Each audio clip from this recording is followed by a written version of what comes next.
Did you know that you can rent a property to your own business and save thousands in taxes, but you have to set it up correctly? Mess it up and the IRS could trap your losses or even hit you with unexpected taxes. Today, we're going to be diving into this idea of self-rentals, one of the most powerful strategies for business owners, but it has to be done right. And the problem is that too many business owners set up self-rentals incorrectly and end up paying way more than they should. So if you own your business and the building that it operates out of, this episode is for you. Everything you need to know about how to maximize tax savings, avoid IRS red flags, and structure your self-rental the right way, we're gonna be covering. So let's dive into it. And I wanna be very clear when we're talking about on this episode is if you own a business that you operate out of and you have a building that you also own that your business operates out of. That's what we're talking about when we talk about this idea of self-rental. If you have long-term rentals, short-term rentals, commercial buildings that your business doesn't operate out of, don't listen to these types of things that we're talking about today. But this is if you have a business and then you have a building that business operates as, and you own both of them. So what is a self-rental? Again, you have a business. That could be an S corporation or an LLC. That could be with partners, without partners, whatever it be. But you have a business and that you own, and then you also have a building that you own. And that building is in a separate LLC or you own it personally or something like that.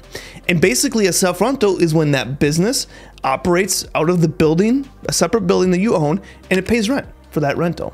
Now, this is a good setup, and we always encourage that when you have a building that you operate out of, we shouldn't keep that in the same entity. So if you have a operating business, let's say you're a chiropractor, and then you also own the building, the chiropractor business and the building should not be in the same entity. Why? Because for legal purposes, we want to keep them separated for legal protection. Because, hey, if something goes wrong in that chiropractor business and the building's inside of it, they can go after it. They can go attack it. So talk to your attorney about that. But from a legal standpoint, we want to curate those in separate entities. Business in one entity, building that you own that business operates out of in a separate entity. But the problem with this setup, it's good from a legal standpoint, everything's good there. But the problem is that the initial setup from that point of view, the IRS, it can cause some tax issues. It can cause some more tax that you might not be expecting or associated with. And so that's the problem where it's good from a legal aspect to have those separate, but it causes tax issues. And that's what oftentimes you'll hear people call or talk about this self-rental trap or the self-rental issue. And so what is those issues? Well, when you have a self-rental, which again, a building that you own and a business that you own that operates out of it, it causes two problems.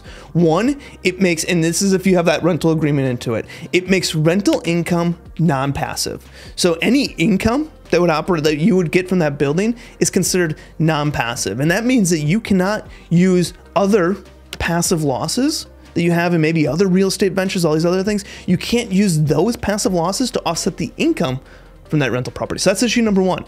Issue number two is that it makes the rental losses passive. So if you have losses in this self-rental, which, let's be honest, anyone that's listening to this or those that maybe don't know, real estate oftentimes will create losses because of this thing called depreciation. And you have all these other operating expenses over and above depreciation that cause losses. So rental property, especially in the early years, will often produce losses. But if we don't set this up correctly, this self-rental trap causes rental losses to be passive. And when rental losses are passive, it means that they can only offset passive income.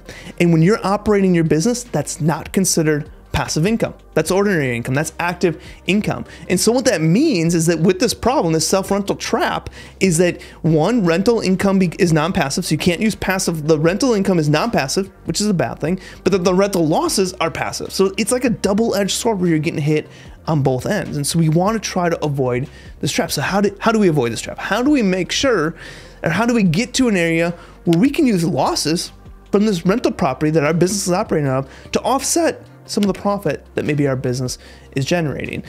And unfortunately, the IRS has a regulation out there. It's IRS Reg Section 1.469-4D. So 469-4D. And this is basically an election that's in the IRS code that allows you to group the activity from the building that you own and your business and treat it as one activity for tax purposes. So instead of saying, hey, we have a business here and we have a building here that are completely separate, the IRS allows this election, 1-469-4D, allows this election where you can group that business and that building it operates out of that's in a separate LLC, you can group it as one activity for tax purposes. So what does this mean?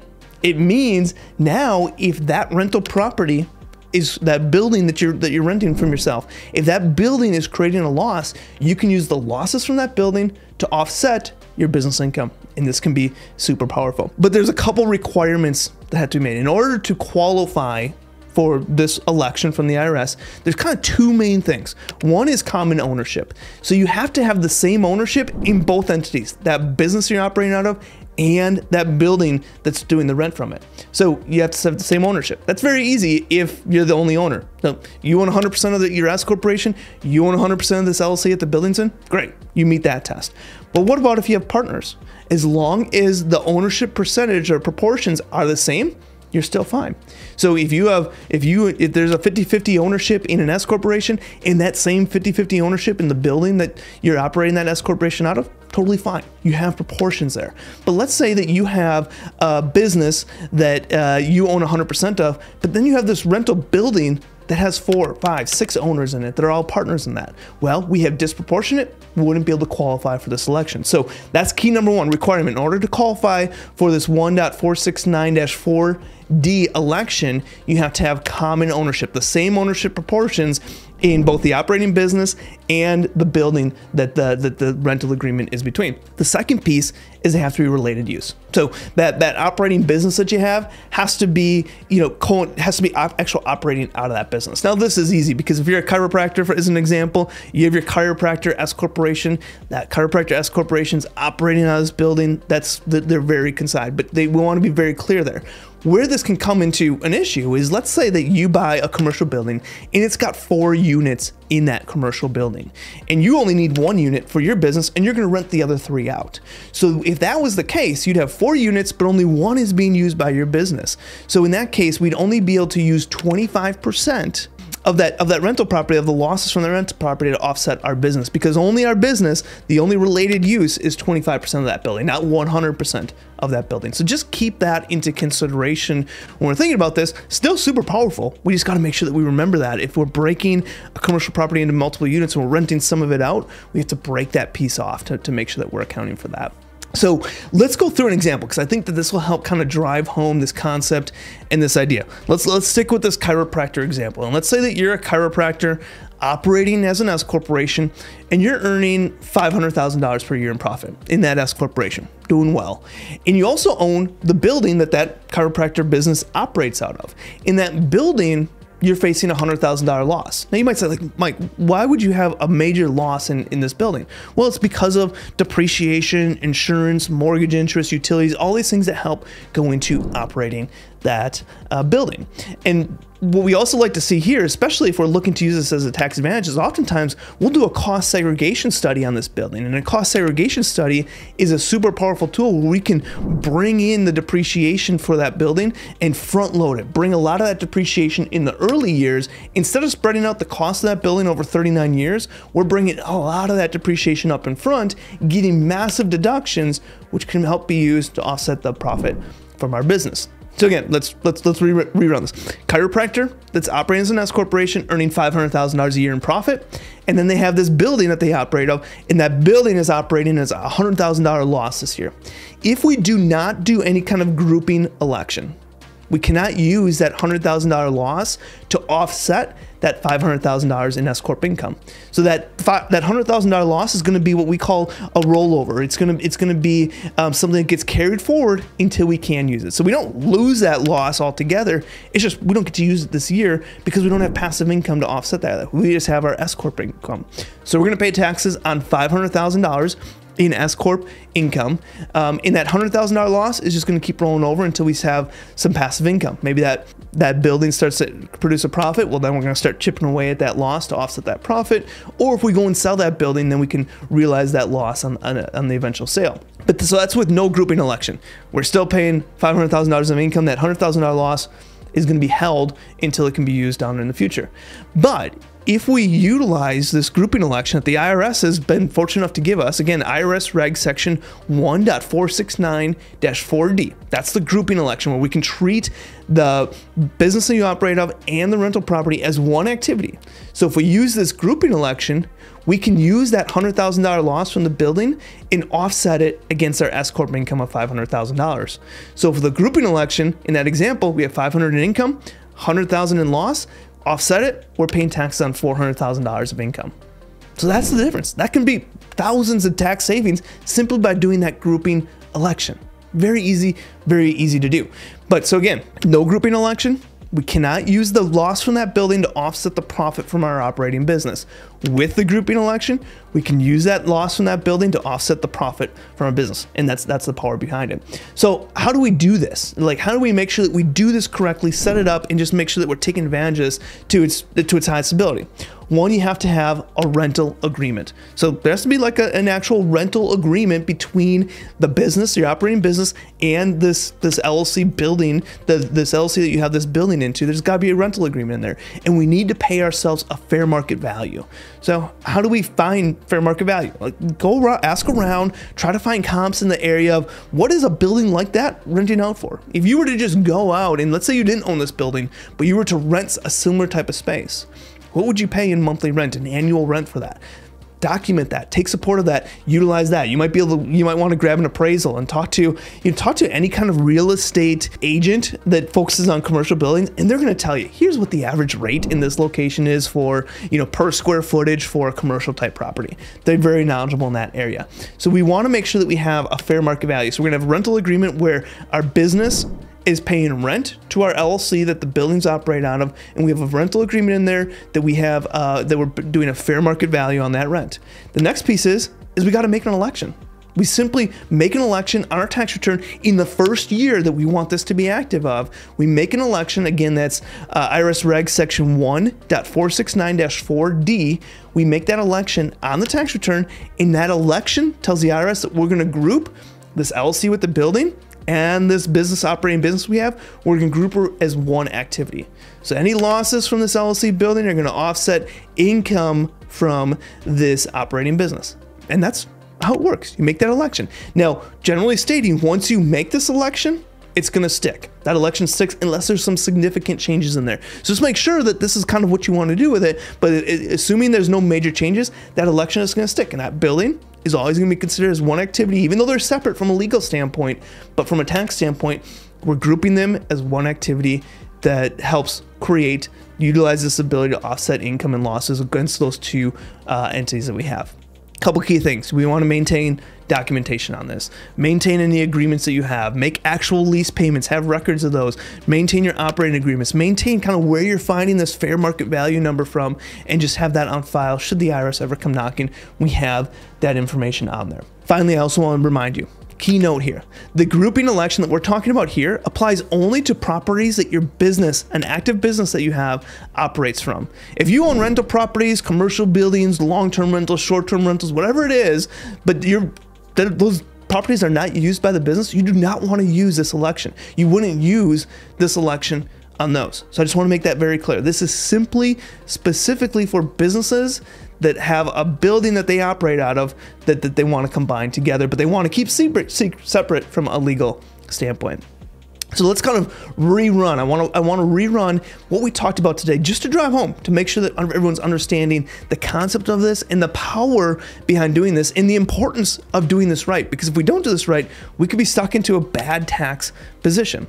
Again, what is a self-rental? It's when you have a business, S-Corp, LLC, whatever it might be, and you also own a business and you also own a building that business operates out of. A self-rental is when you have those in separate entities. Business in an entity, building in an entity, and that building is where your business operates out of. Now, this is a great setup, again, because we want that from a legal standpoint. We want to have these two things separated from a legal standpoint, but without any kind of adjustments, it causes that self-rental trap. And that self-rental trap is that if we don't do anything, we just kind of leave it as is, we have those as two separate entities, it makes the rental income from that building non-passive. And if you have losses from that building, they're considered passive. So it's the worst of both worlds. We can't use those losses to offset the profit from our business. And if that rental income does produce income, it's considered non-passive, which is even worse because now we can't use passive losses to offset that now income from that rental property. So how do we avoid this?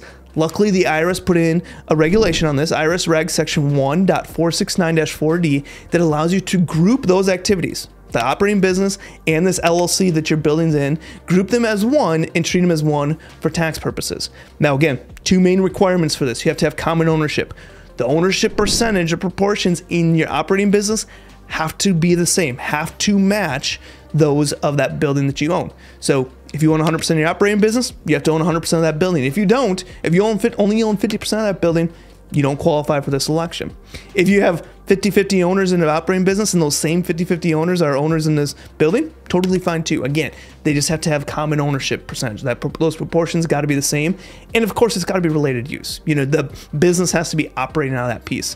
Where this most commonly comes in is if you buy a commercial property that has 4 units in it, but your business is only operating out of 1, you can only use this election on 25% of that building, the 25% that your business operates out of. If your business was operating out of 2 out of the 4, you could use it out of 50%. You could use a selection on 50% of that building.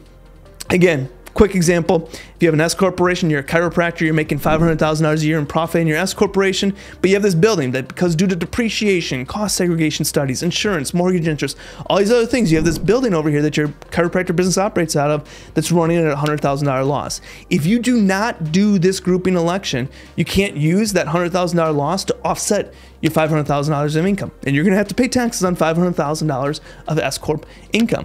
But if you do this grouping election, IRS Reg Section 1.469-4D, if you do this grouping election, you're going to treat both of those businesses, both of those activities as one activity from a tax perspective, and that allows you to take that $100,000 loss from the building and offset it against your $500,000 of income. Now you're paying taxes on $400,000 of income instead of $500,000 of income. Again, super powerful strategy. What are some things that we want to make sure that we're doing it correctly? Have a rental agreement in place. Make this election on your tax return. That's the key piece. Again, we can learn about this stuff. We have to do correct implementation. Here's where we talk about that implementation piece. You need to make that election on your tax return in the first year that you're doing this type of activity, and that election is going to stick in place unless there's some major changes, but you're kind of stuck in that election once you make it. And just create that documentation, manage that documentation, agreements, lease payments, operating agreements, all those things on file. Again, this type of strategy, this specific election, 1.469-4D, this specific election is only for those that have an operating business and also own the building that that business operates out of with common ownership, and that they're connected that way. That's what this election is for.